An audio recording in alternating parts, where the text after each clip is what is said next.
জাতির জীবনে যখন ক্রাইসিস মোমেন্ট আসে তখনই কিন্তু সুবিধাবাদী মানুষের জন্ম হয়।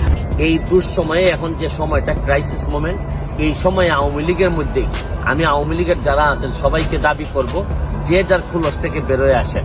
প্রতিবাদ করার সময় আছে, আমাদের যা যা আছে তার বিভিন্ন সময় আমরা বলবো আমাদের দুর্নীতির বিরুদ্ধে যুদ্ধ চলতে থাকবে।